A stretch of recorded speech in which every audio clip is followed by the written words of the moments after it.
And it muzzles us inside an institution that is supposed to be public. Tonight, APTN News fights a proposed publication ban in the bail hearing of two Indigenous sisters. One of our committee members said, I don't even allow my daughter to take cabs in this city. Plus, new solutions proposed to tackle taxi woes in Winnipeg. Never really understood what sexual assault or abuse or any of that kind of stuff meant. And an Eskasoni First Nation poet channels her pain into prose.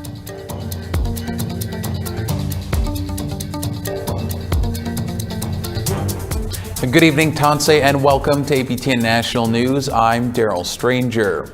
Saskatchewan Justice is seeking to muzzle media in the case of two Saulteaux sisters. The Crown wants a publication ban on their upcoming bail hearing, which could be their first step towards freedom. On Monday, advocates for the two sisters asked the Saskatchewan government to withdraw the application. APTN's Fraser Needham has more. Odelia and Narissa Cusance have been in prison for almost 3 decades for the murder of Joseph Anthony Dolph, a crime their cousin pleaded guilty to in the 1990s. They're due for a bail hearing later this month, one that could potentially set them free. But Saskatchewan prosecutor Kelly Cape wants to prohibit media coverage of it. At a virtual press conference Monday morning, Senator Kim Pate says this is just plain wrong. Then add to that, the provincial government is trying to seek a publication ban. That tells us that there is something, when it smells, when it, it looks like there's a problem, as has already been said by others, chances are there is something significantly wrong with how this case was handled. Earlier this year, Federal Justice Minister David Lametti committed to a review of the sisters' convictions, saying a miscarriage of justice may likely have occurred. But Congress of Aboriginal Peoples Vice Chief Kim Baudin says the Saskatchewan government has been uncooperative at every turn. Saskatchewan government has been non-compliant in any requests that we've made towards them, information that we wanted, anything like that. Nicole Porter has worked with the Cusance sisters. She says the publication ban is part of an overall strategy by the Saskatchewan government to keep them behind bars. We are seeking a remedy for these Indigenous women, yet at every corner we face resistance from the very government that falsely put them away in the first place. Saskatchewan Justice responded to Porter in a statement. Court will decide the matter. Legal counsel for APTN News is also challenging the publication ban. The bail hearing will take place in Yorkton, Saskatchewan, November 24th and 25th. Fraser Needham, APTN National News, Ottawa. Now, APTN News broke the Cusance sisters' story 2 years ago and have been following it ever since. Our extensive reporting has led to widespread media coverage of the case. And for more on the publication ban being proposed, here's a senior online reporter, Kathleen Martins. Kathleen, thanks so much for joining us. It's always great having you on our newscast. So first off, what do we know about why the Crown wants a ban on this bail hearing? Well, we don't know. I have been trying to find out on behalf of APTN for at least a month, trying to get what's called the Crown's Factum. It's a public document. It lays out their view of the case so far, and it would tell me if they're going to oppose the Cusance sisters' bail next week and other facts. And it's a public document, but I've been stymied in trying to get it. And in the same time as that's been going on, I've been pushing for the release.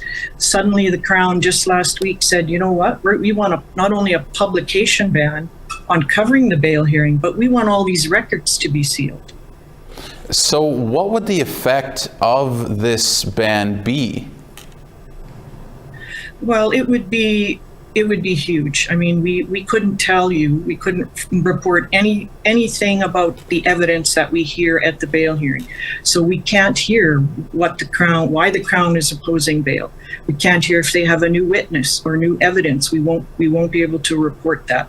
And it muzzles us inside an institution that is supposed to be public. And Kathleen, why is it important that this bail hearing is made public? Well, I mean, press freedom is a right under the Charter, and it is also one of the pillars of the justice system, that not only should justice be done, but justice should be seen to be done. So it is important that we are there to bear witness, to hear what's going on, and to report that to the public, especially APTN's audience, which has been following this case closely while we've been reporting it over the last several years. And finally here, before we let you go, Kathleen, how is APTN National News fighting this proposed ban? Well, we've right away alerted the judge that we are opposed. We have a media lawyer who is going to be in court next week when the Crown makes its application before the judge, and the defense responds to that. Our lawyer will also have an opportunity to speak and make some of the arguments that I've already stated, that this is a public institution and that press freedom is a right, and also that this is an important case when it comes to how Indigenous peoples are treated in the Canadian justice system, and that is of utmost importance to our audience at APTN News. It certainly is important. We'll have to leave it there, Kathleen, but we will certainly be keeping a close eye on this. Thanks so much for updating us on what's going on. You're welcome, Daryl. Thank you. A new group is partnering with Winnipeg cab companies to ensure safe transportation for Indigenous women, girls, and Two-Spirit people. The first of its kind project will see Indigenous women come together to address years of widespread concern with taxis in Winnipeg. They have partnered with 2 Winnipeg cab companies, Unicity and Duffy's, as well as the City of Winnipeg department that oversees the industry. Janine Robinson-Desjarlis says they hope to include rideshare companies and provide a safe space to file concerns. One of our committee members said, I don't even allow my daughter to take cabs in this city. And that really affected some of our new friends in the cab company. And they realized, okay, there's something we got to do here. We need to make an action plan right now. So that's what we're committed to today, moving forward with all of the details of who's coming on board with the city, the province, whoever. That has to be worked out. But what we're saying today as a committee is that we won't be taking no for an answer, that this is something that's urgent and needed and far overdue. You can learn lessons from emergency response. That's why a Nunavut nonprofit organization has set out to learn from Nunavut's response to the COVID pandemic. What they're learning, or what they're beginning to learn, may surprise you. An example, how did Nunavut feed more people during a pandemic? Kent Driscoll has more. Nunavut shut down due to the COVID-19 pandemic in March 2020, right around St. Patrick's Day. Schools went remote, and you had to spend 2 weeks in isolation before you could fly into the territory. That's when the Kayugartit Health Research Center started tracking data.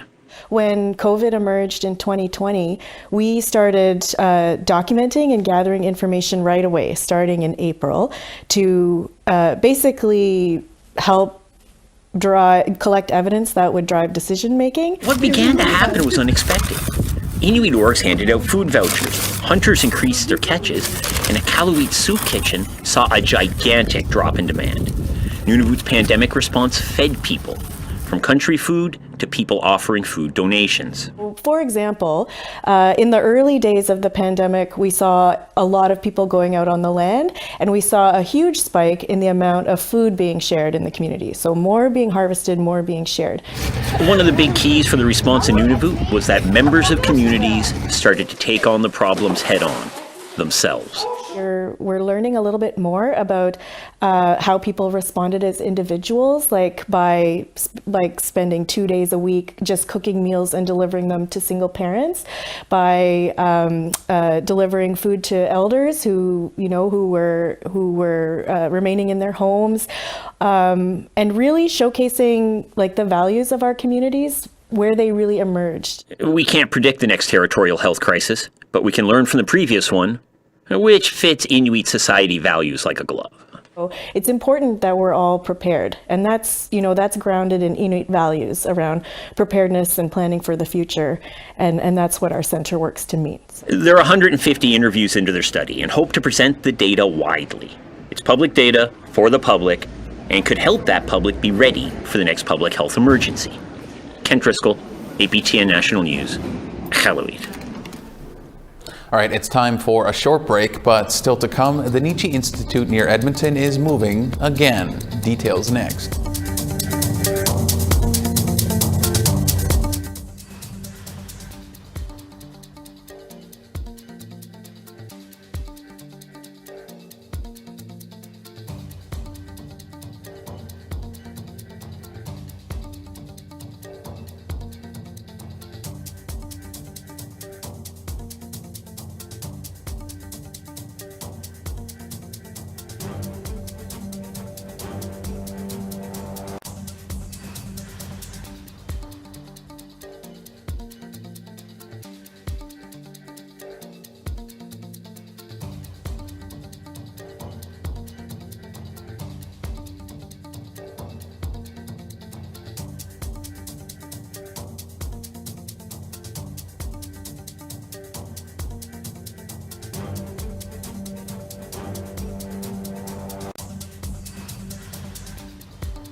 Welcome back. The family of an Akwesasne Mohawk man thought they knew where their father was buried 26 years ago.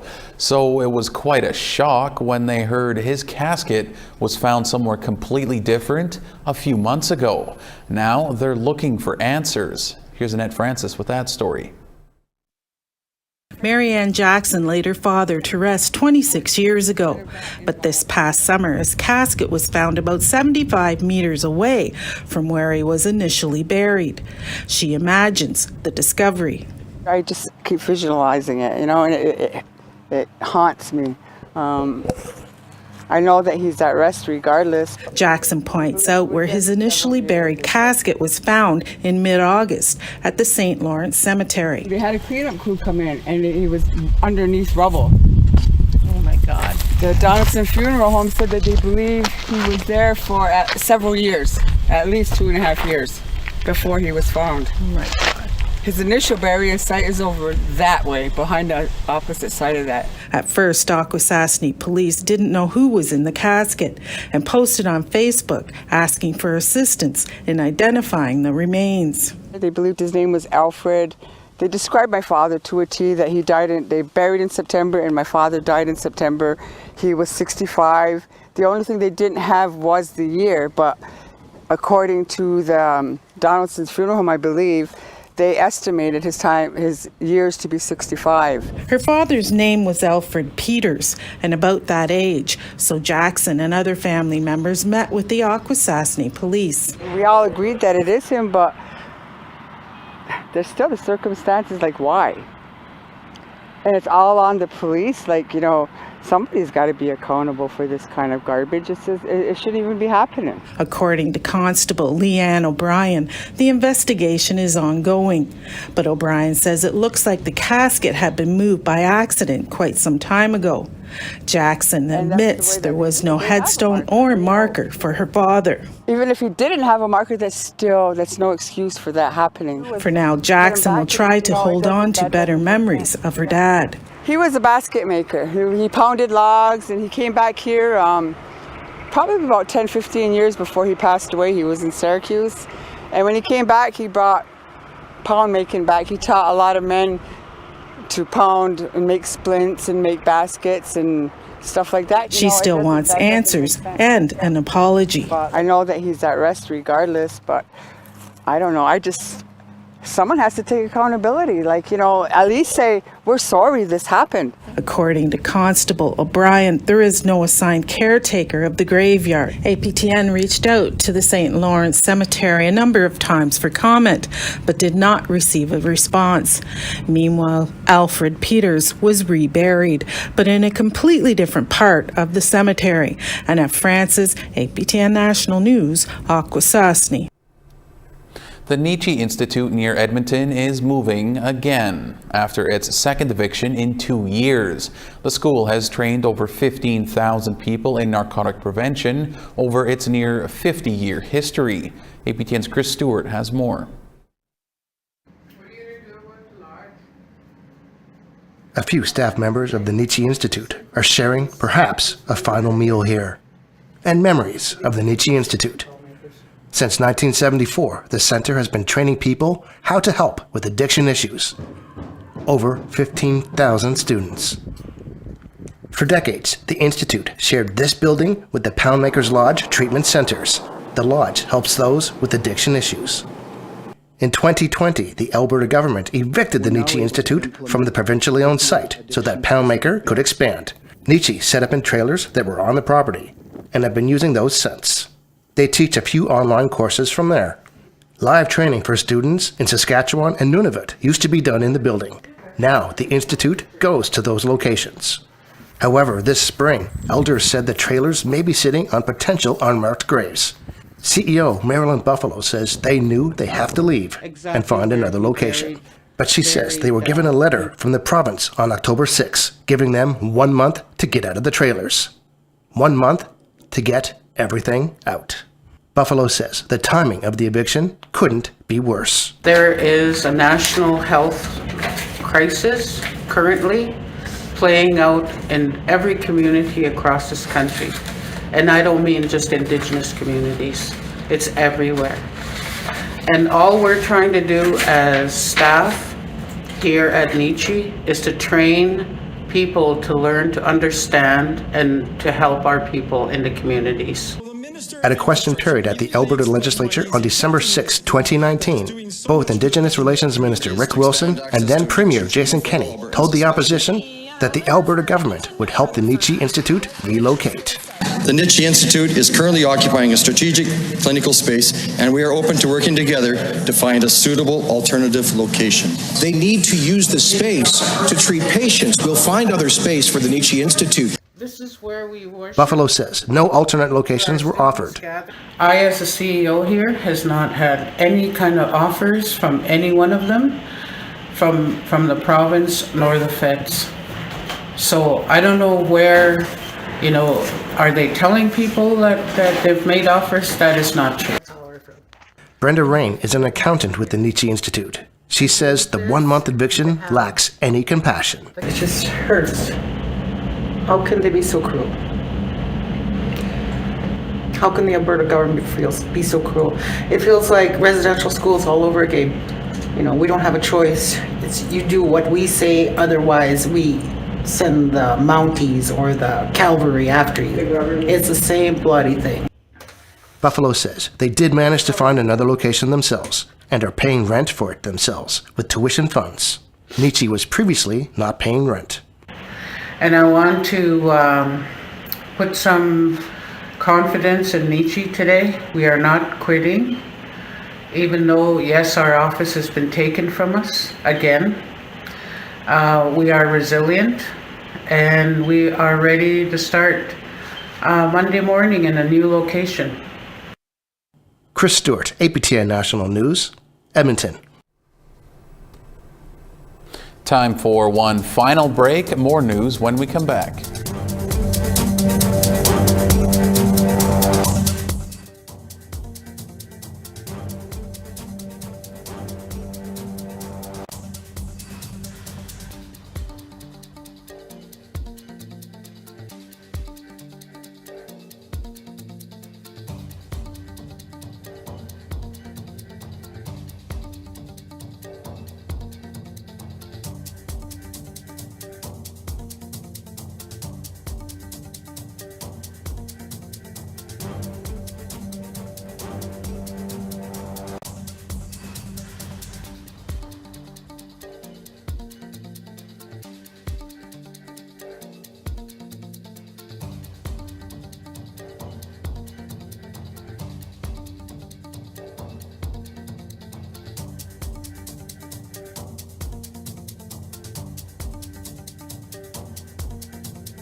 Welcome back. It's time now for our photo of the day.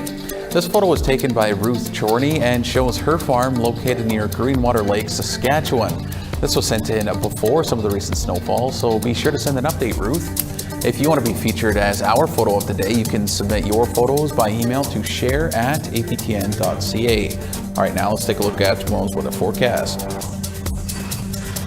Starting on the East Coast, 0 degrees in St. John's and 5 in Halifax. -4 in Happy Valley Goose Bay and -2 in Cartwright.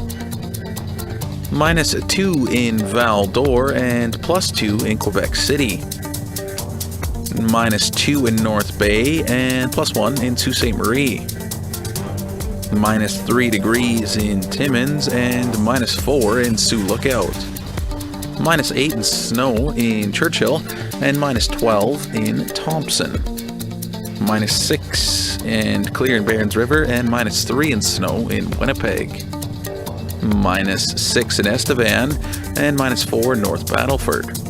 -1 in Buffalo Narrows and -3 in Stony Rapids. Moving west, -1 in Fort Chipewyan and +1 in Clear and Peace River.